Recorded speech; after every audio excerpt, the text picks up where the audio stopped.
Pöörased ajad nõuavad pööraseid lahendusi. Nii ma siin ootan Eesti pakendiringluse juhti Alderit toidupoes, sest see on ainus koht, kus täna kohtuda tohib oma topsiga, sest me hakkame neid kohe tesoma.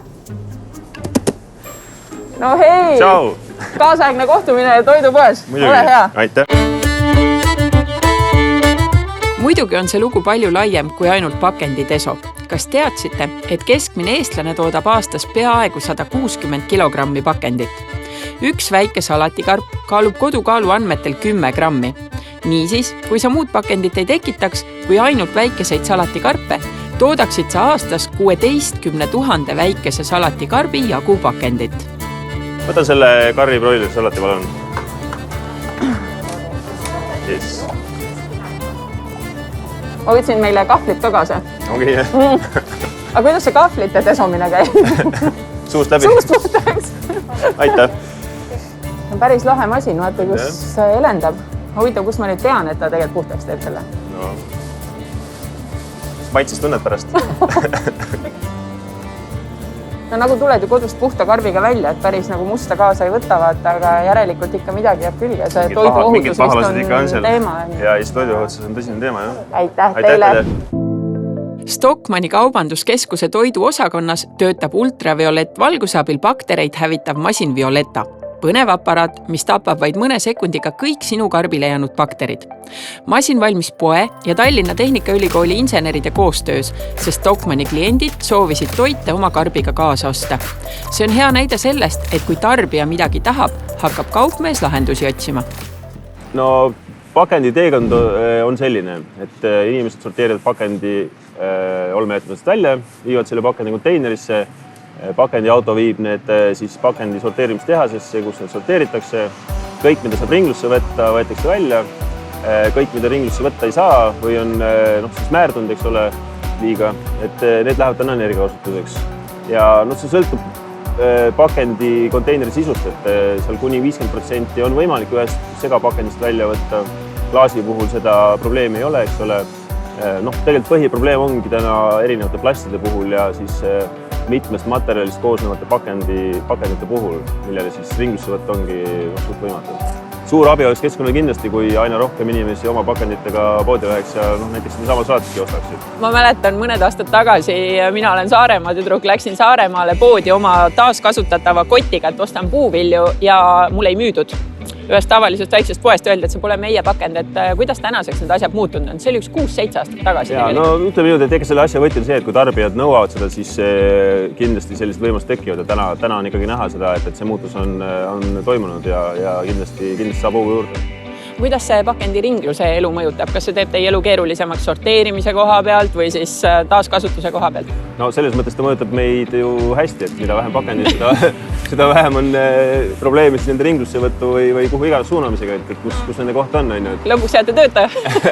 No ütleme niimoodi, et keskkonna mõistis on see meie eesmärk number 1, et me oleksime töötajad. Töötajäämist pakendi ringlusel siiski veel lähitulevikus karta ei ole. Eestlased on oma pakendi tootmisega Euroopas 11. kohal. Selgub Eurostati 2018. aasta uuringust. Ka sorteerimine tekitab segadust. Vahetevahel ajab kopsu üle maksa see, et usinasti eraldi pandud pakend lõpetab ikkagi põletusjaamas. Seda osaliselt seetõttu, et põletamine loetakse tänase seaduse silmis veel taaskasutuseks. Aga ka seetõttu, et kõik pakendid pole veel ümber töödeldavad ega korduskasutatavad. Kui ma toon näite, siis näiteks pakendi puhul taaskasutusmäär on 70%, ehk siis 70% nendest pakenditest tuleb kokku koguda ja taaskasutada ja sellest 70%, 10% võib siis energiakasutuseks taaskasutada. Ehk siis 60% tuleb ringlusse võtta, 10% siis on energiakasutuseks. Aga see muutub, et 2025 enam põletust taaskasutuse alla ei loeta. Et täna see võimalus on, aga see võimalus on ikkagi materjalide lõikes vastavalt seadusele ja ikkagi üsna väike, et plasti puhul ka 10% ainult. Nii palju, kui on võimalik ringlusse võtta, nii palju peab võtma ja see jääk peakski minema energiakasutuseks, see on väga hea variant. Lihtsalt seda ringlusvõttu tuleb järjest suurendada ja nii see tulevik ka tegelikult ette näeb, et iga 5 aasta tagant tõusevad need ringlussihtarvud, tootjad panevad oma tooteid siis parematesse pakenditesse, selles mõttes parematesse, mida on võimalik ringlusse võtta ja eks see niimoodi aasta-aastalt paremaks läheb. Aastaks 2030 peab 70% pakendist üle Euroopa Liidu minema ringlusesse. Mis see nüüd tähendab pakenditootjatele ja mis see tähendab kaupmeestele? Eks see tähendab palju tööd. Et täna see töö kindlasti juba käib tootjate poolt ja nii pakendi disainerite poolt, et selles suunas liigutakse. Aga kindlasti ei saa öelda, et see on nagu üleöö tehtav asi, sest et väga palju on ju erinevaid toiduhügieeninõudeid ja kauba transportimisel tuleb kindlasti erinevad detailid, et selles mõttes ei ole mitte lihtne teema ja sellega väga palju tehakse tööd ja tuleb veel rohkem teha tulevikus. Ringlus tähendab laias laastus seda, et juba korra kasutatud pakendid töödeldakse ja võetakse mingil muul kujul uuesti kasutusse. Korduskasutus tähendab aga seda, et sama pakend läheb käiku täpselt algupärasel eesmärgil. Kuidas pakendeid korduvalt uuesti kasutada ja seetõttu pääseda pidevast prügi väljaviimisest, teab hästi Tartu Piiga Kadri, kes aastaid pakendivähest elu viljelenud. Ma ei pea ennast selliseks nagu pakendivaba elustiili viljaks, sest et ma ikkagi võtan seda mõistlikkuse piires, mul ei ole ka nagu aega iga päev mõelda sellele, ma ennast teisi asju ka, aga nii palju, kui see võimalik on ja ma tean, et see on selles mõttes ei ole võimatu, aga jah, kuna ma käin kesklinnas poodides, siis mul nii palju, kui mul see mugav on, nii palju ma seda teen. Ja ma püüan oma pakendeid vähendada, sest et ongi see, et ma ei viitsi lihtsalt välja viia oma pakendikotti, sest et on palju mugavam, kui sa ei pea seda viima. Kui tihti sa oma pakendikotti välja viid?